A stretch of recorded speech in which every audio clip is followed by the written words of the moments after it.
Some wear white coats, others wear many hats. As we continue, our next doctor shares what truly defines the edge of healing. Hello, everyone, and coming back to our next episode of The Healing Edge, the story behind the stethoscope.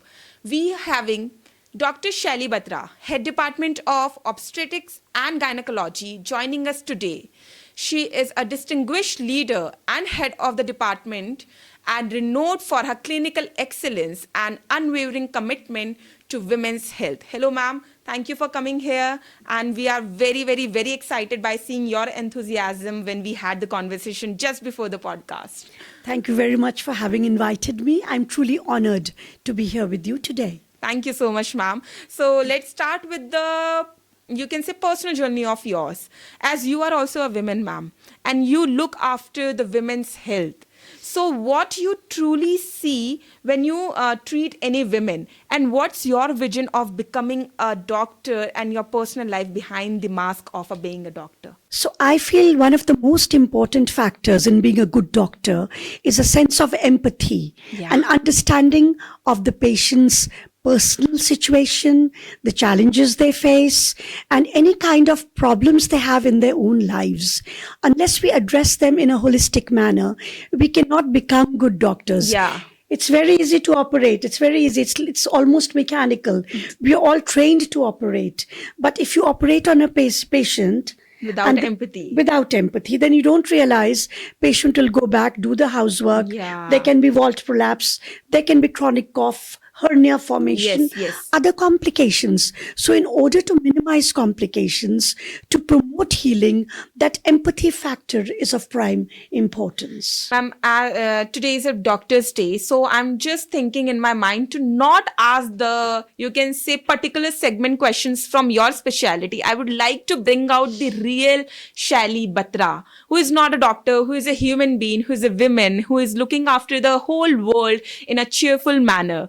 So apart from being a professional doctor, what you do, ma'am? Apart from being a doctor, I'm a good mother. I hope so. A good wife. I hope so too. Not sure if the husband will agree. But he will definitely. Most importantly, I'm the CEO of Every Infant Matters. Oh. This is a not-for-profit organization fighting anemia and malnutrition in marginalized women and children. Wow. In the remotest parts of the country. Now think of District Kargil, the Indo-Pakistan border, places like Dras and Batalik. We only hear of these places. Yes, we do. In the news. Yeah, only in the news. Not have I ever, I have never, I'm just talking about myself. I have never been to such kind of place. So do you know Dras in Kargil? It's the coldest inhabited place in India. And the second coldest in the world. Oh. So at a temperature of minus 60 degrees, think of the people who are living there, the tribal communities. How will they get health? Where do they go? I mean, we have had patients who walk miles and miles in waist-deep snow to reach a main road where there's no public transport, to get a lift to some hospital where there are no doctors.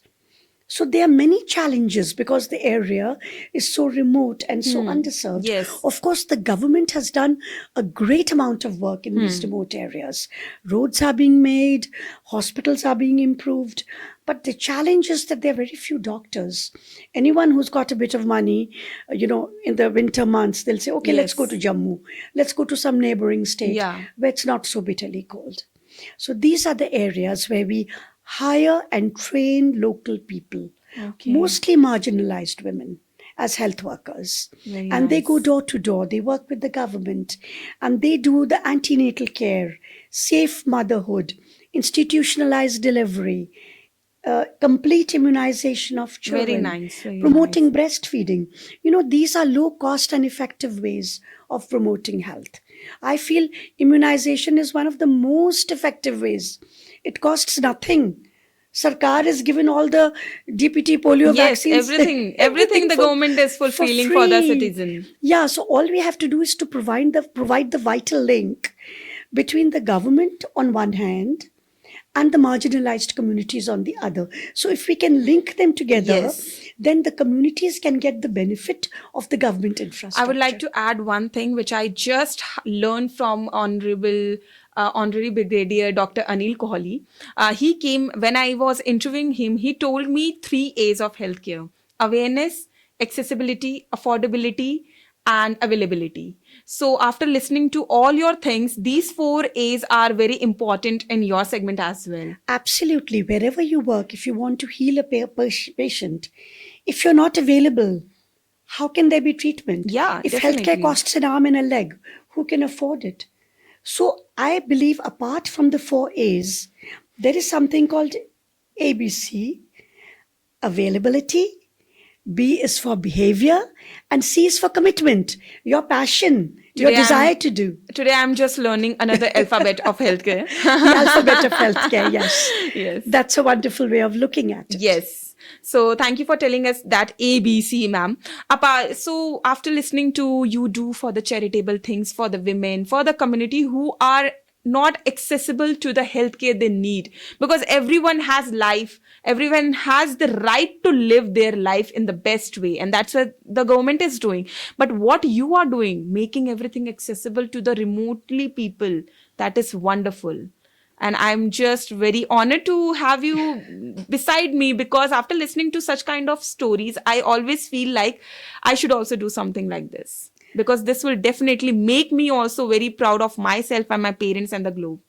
Thank you very much for your kind words. And it's a very rewarding journey. Yeah. It's a very tough job being a social entrepreneur. Yes, as it's it were. it's very. Yeah, because you know what happens? Some days you don't have enough funding. Yeah, Once one person has left, he's got a better job. Naturally, people will leave. So how do you face these challenges? Yes.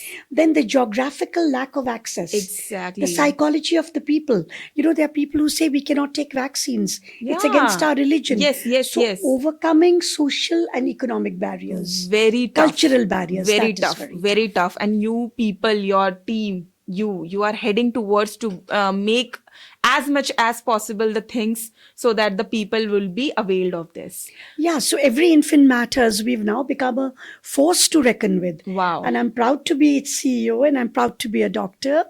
And I think this Doctor's Day, it's such an honor coming here. I'm so grateful to you. Thank you so much, ma'am. I just want to know Yeah. what Doctor's Day mean to you in your life. Well, Doctor's Day, very honestly, it doesn't mean much. Every day is a Doctor's Day for us. Yeah, every day, but yeah.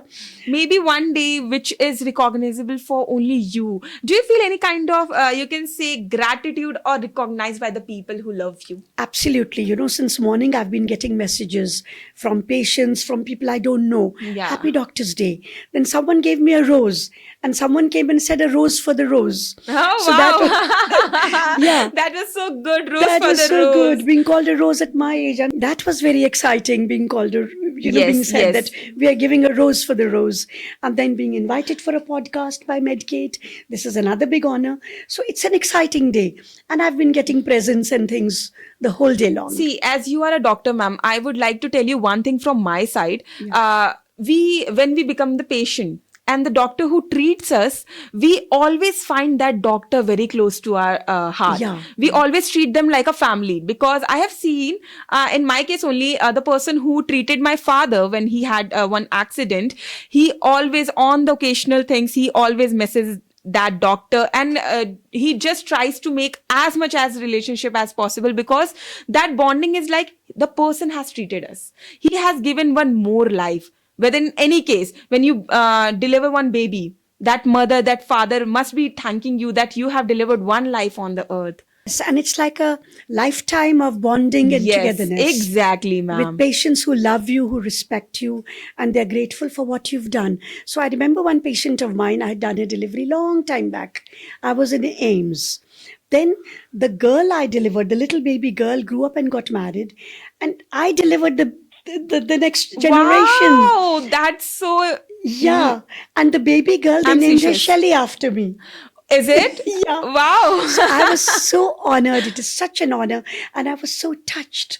Yeah, it is a touching point. Yeah. And then doctors, we have a pretty hard life. We Yes. face the vicissitudes of life, the ups and downs, the difficult phases. So these little things keep us going. Yes. It's not money. I mean, I'm not one of those foolish women who say money doesn't matter. Everyone needs to pay for the bread and butter.